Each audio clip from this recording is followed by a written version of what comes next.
Bat Masterson. A lenda do Velho Oeste. O nascimento de um destino. Em uma manhã fria de novembro de 1853, nas florestas boreais de Henryville, Quebec, nascia Bartholomew William Barclay Masterson, o segundo de 7 filhos de Thomas Masterson e Catherine McGurk.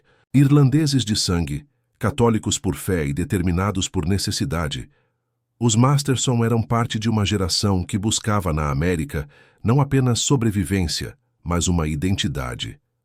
A Henryville daquela época era um vilarejo modesto, cortado, por trilhas de barro e ladeado por bosques espessos.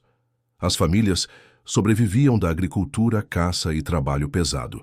A infância de Bat foi marcada pelo frio rigoroso e pelos desafios diários de uma família grande e de poucos recursos. Mas mesmo em meio à austeridade, havia no jovem Bat algo diferente. Uma inquietude silenciosa, um olhar atento ao mundo além da cerca da fazenda.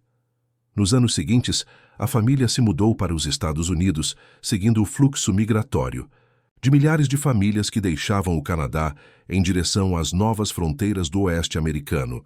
Eles passaram por Nova York e Illinois, antes de se estabelecerem nos arredores de Wichita, Kansas, onde a expansão ferroviária e a promessa de terras férteis atraíam aventureiros, agricultores e comerciantes. Ali, entre as pradarias ondulantes e os sons das locomotivas que rompiam a paisagem, Bat começou a moldar sua visão de mundo. Seu pai trabalhava como agricultor e empreiteiro, e esperava que os filhos seguissem o mesmo caminho. Mas Bat e seus irmãos, Ed e Jim, logo perceberam que a verdadeira ação não estava nos campos de milho, mas nos trilhos e trilhas, onde o Velho Oeste se desenhava a tiros e negócios. Com apenas 16 anos, Bat largou a vida agrícola para se tornar caçador de búfalos, uma ocupação tão lucrativa quanto brutal. Na década de 1870, as grandes planícies eram palco de um dos maiores massacres de animais da história americana.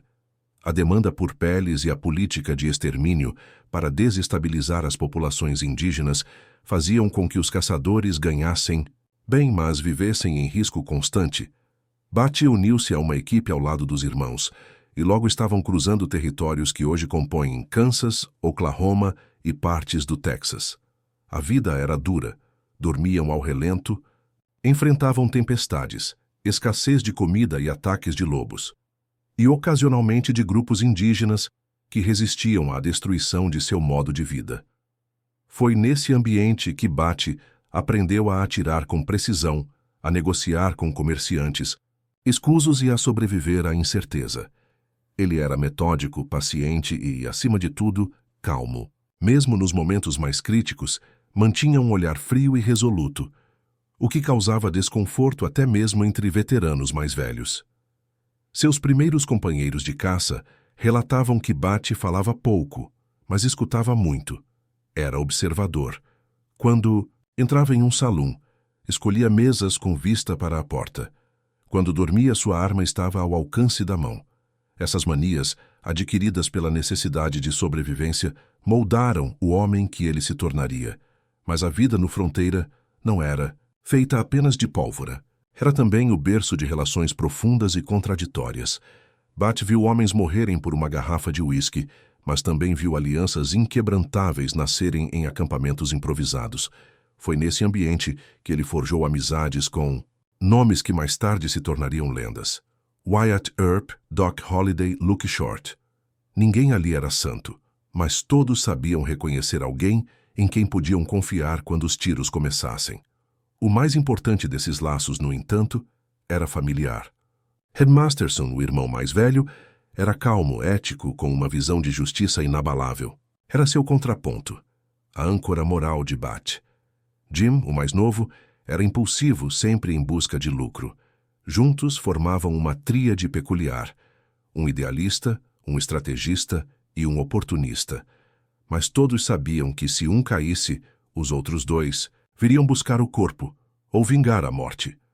Nos anos seguintes, Bat Masterson começaria a atrair atenção não apenas pela eficiência na caça, mas pela firmeza em disputas. Um episódio marcante ocorreu em 1872, quando ele e Ed foram contratados para ajudar na construção de trechos da ferrovia Atchison, Topeka e Santa Fe.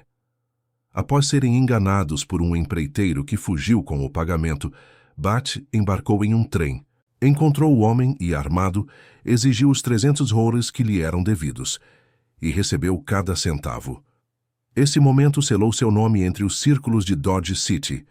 Bat não era apenas corajoso, era determinado e, acima de tudo, leal. Mas a vida lhe reservaria testes mais duros, e o primeiro deles viria de forma brutal e inesperada, em um quarto de hotel com o cheiro de pólvora no ar e sangue escorrendo pelo chão de madeira. Em janeiro de 1876, Bat Masterson estava longe dos campos abertos e do barulho ritmado dos trilhos. Ele encontrava-se em Sweetwater, Texas, uma vila fronteiriça rude que mais tarde se tornaria a cidade de Mobitti. Ali, a vida era vivida entre saloons, cabarés, barris de uísque e revólveres sempre carregados.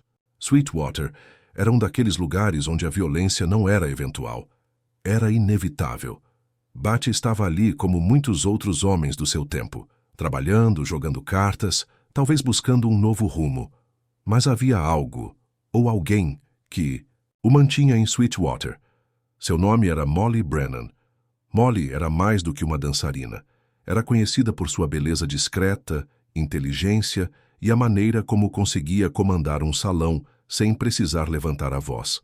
Mulher de passado nebuloso, carregava nos olhos um cansaço precoce e na postura uma firmeza rara. Havia nela uma dignidade que chamava a atenção mesmo num lugar onde a dignidade era mercadoria cara. Bat, ainda jovem e já marcado por perdas e perigos, se sentia atraído por essa força. Passava cada vez mais tempo com ela, numa relação que desafiava os códigos tácitos daquele mundo de homens armados e ciúmes inflamáveis.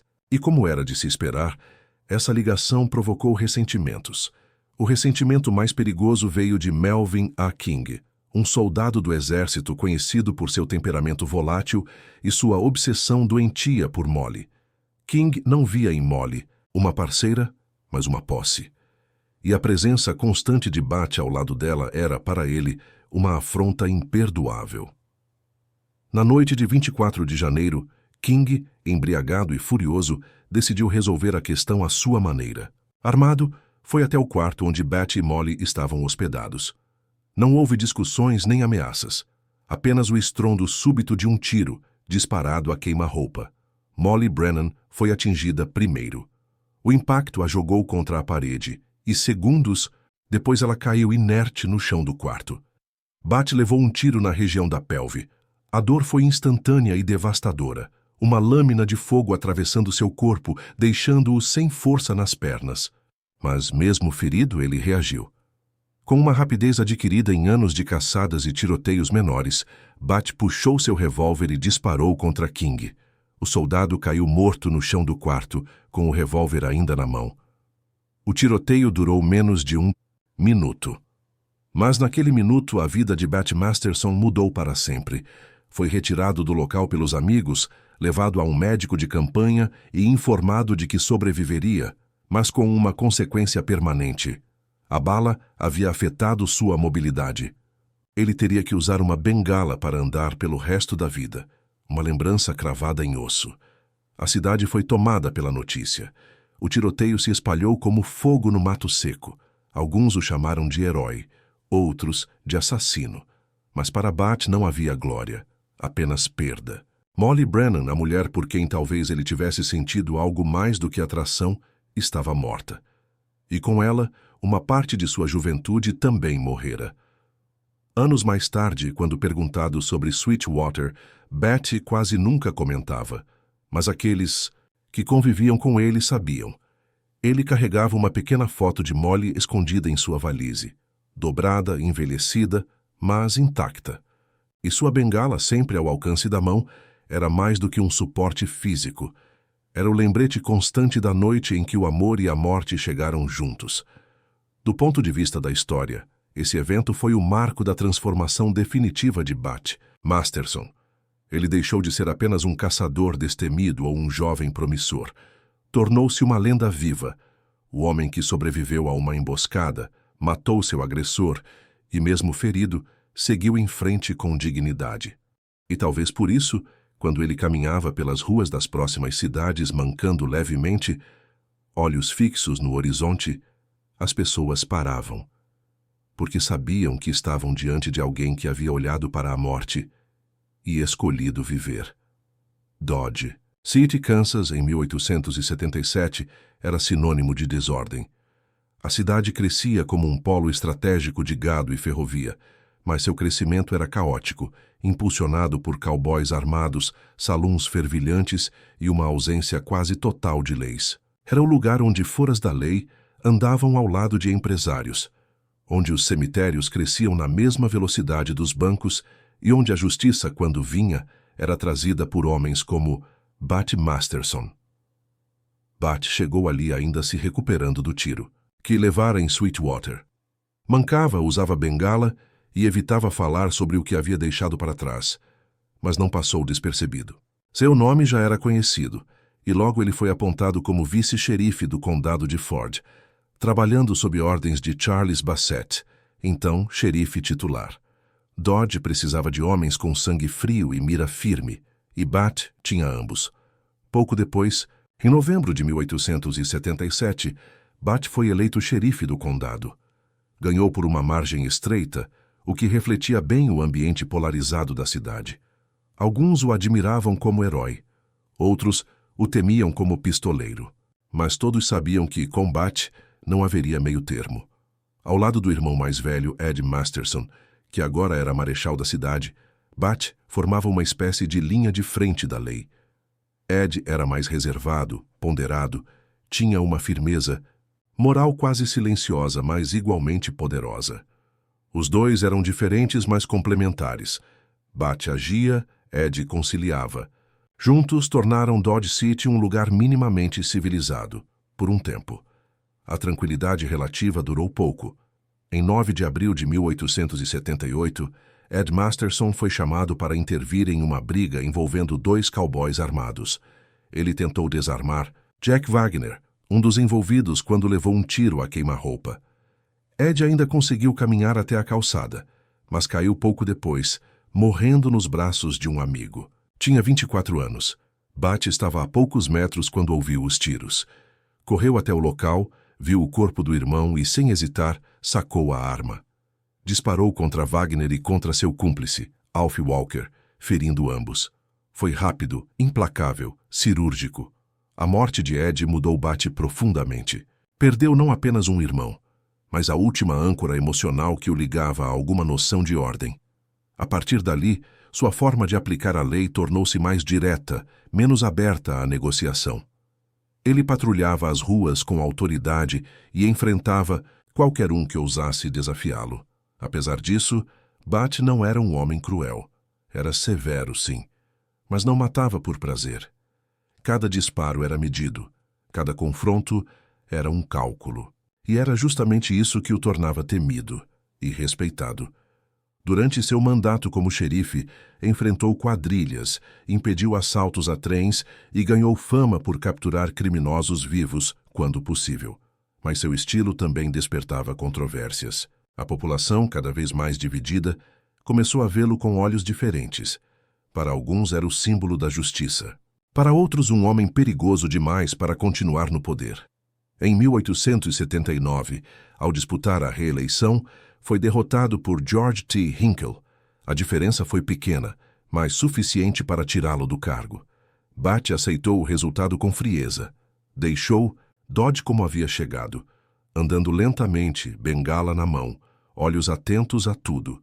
Mas agora carregava algo mais: o peso da perda, a dor da frustração política e a certeza de que, em algum lugar, sua história ainda estava longe de acabar. Em meados de 1879, Bat Masterson recebeu uma proposta que traria de volta o velho som da pólvora, mas por motivos bem diferentes dos da lei: proteger interesses de uma ferrovia. Naquela época, 2 grandes empresas ferroviárias, a Atchison, Topeka and Santa Fe Railway, ATSF, e a Denver and Rio Grande Western Railroad, DNRGW, disputavam o controle de uma estreita passagem nas montanhas rochosas do Colorado, o Royal Gorge. O trecho era estratégico para acessar Leadville, cidade em pleno boom da prata. Quem controlasse o desfiladeiro controlava a fortuna. A disputa escalou para um conflito armado disfarçado de segurança privada. A TSF contratou Bat Masterson para reunir um grupo de homens armados e assumir o controle de pontos-chave da ferrovia, incluindo a estação de Canyon City. Bat convocou pistoleiros experientes, alguns já conhecidos do público, Ben Thompson, Luke Short e o inconfundível Doc Holliday. Não era um grupo de negociadores. Eram veteranos de tiroteios, homens acostumados a sobreviver. O Royal Gorge virou palco de uma tensão constante. As duas companhias trocavam ameaças, ocupavam propriedades, sabotavam trilhos e trocavam tiros esporádicos. Bat organizava guardas, preparava emboscadas defensivas e mantinha seus homens alertas 24 horas por dia. Apesar do risco iminente de guerra aberta, Bat evitou um banho de sangue. Agia com precisão militar e diplomacia pontual. Sabia que o primeiro grande confronto atrairia a atenção do governo federal e provavelmente destruiria ambos os lados. Em junho de 1879, o conflito foi encerrado por decisão judicial, que dividiu o acesso à região entre as duas empresas. Nenhuma venceu totalmente, mas Bat, mais uma vez, saiu com a reputação fortalecida. Ainda assim, sua participação nesse conflito mercenário o afastou ainda mais dos círculos políticos tradicionais. Para muitos, agora ele era um pistoleiro contratado. Para outros, um estrategista que entendia o Novo Oeste, onde as balas não defendiam mais apenas honra ou lei, mas grandes interesses econômicos. Bat, porém, não parecia se importar com os julgamentos. Sabia que o Oeste estava mudando. E, com ele também mudaria. Deixando para trás os trilhos e os tiroteios das ferrovias, Bat Masterson seguiu para Denver. A cidade, já em crescimento, era uma amálgama de civilidade e vício. Bat encontrou nela um novo cenário para seu talento: os saloons e casas de jogo. Não demorou a se estabelecer como dealer de faro e gerente de estabelecimentos, convivendo com a elite, mas também com pistoleiros aposentados e jogadores profissionais. Em Denver, reencontrou Doc Holliday, com quem formaria uma das amizades mais emblemáticas do Velho Oeste. Quando Holliday foi ameaçado de extradição para o Arizona, onde era procurado pelo assassinato de Frank Stilwell, Bat interveio pessoalmente. Usou de influência, favores e até manobras legais para impedir que o amigo fosse enviado à morte certa. Foi um gesto de lealdade que selou entre eles uma confiança inquebrável. Também em Denver, Bat conheceu Emma Moulton, uma cantora discreta, culta, que trouxe a ele algo que poucas pessoas conseguiam: tranquilidade. Juntos formaram um casal improvável, mas duradouro. Ela o refúgio, ele o sobrevivente. Com o fim da era dos pistoleiros, Bat Masterson se reinventou. Em 1902, já cinquentão, mudou-se com Emma para Nova York, onde iniciou uma carreira que poucos poderiam prever. Jornalista esportivo, trabalhando no New York Morning Telegraph, tornou-se colunista de boxe, escrevendo com clareza, técnica e emoção. Suas palavras agora substituíam os tiros, mas sua mira permanecia certeira. Bat escrevia como quem lutava, sem enrolação, direto no alvo. Essa nova fase o aproximou de figuras influentes, entre elas Theodore Roosevelt, presidente dos Estados Unidos. Admirado pela retidão e história de Bat, Roosevelt o nomeou Marechal Federal do Distrito Sul de Nova York em 1905. A nomeação marcou o reconhecimento oficial de sua transição de pistoleiro a homem de confiança do governo. Bat Masterson continuou escrevendo até o fim. Era visto diariamente na redação, impecavelmente vestido, bengala à mão, caneta sempre pronta. Em 25 de outubro de 1921, sentou-se em sua mesa como fazia todas as manhãs. Começou a redigir mais uma coluna, desta vez sobre boxeadores promissores, quando sofreu um ataque cardíaco fulminante. Morreu ali mesmo, sobre sua máquina de escrever. Em silêncio, sem dramatismo, como se a vida tivesse simplesmente fechado a tampa de um livro repleto de capítulos intensos. Bat Masterson foi enterrado no cemitério de Woodlawn, no Bronx. Sua lápide é simples, discreta, mas o que ela não diz, a história faz questão de gritar. Bat foi um símbolo do Velho Oeste e da capacidade de evoluir com dignidade. De caçador de búfalos a xerife, de pistoleiro a jornalista, ele se adaptou aos tempos sem trair sua essência. Foi um homem de ação, mas também de palavra, de lealdade feroz e coragem silenciosa. Hoje, seu nome sobrevive em livros, filmes, séries, mas principalmente na ideia de que os verdadeiros heróis não são os que atiram mais rápido, mas os que sabem quando é hora de guardar o revólver e começar a escrever.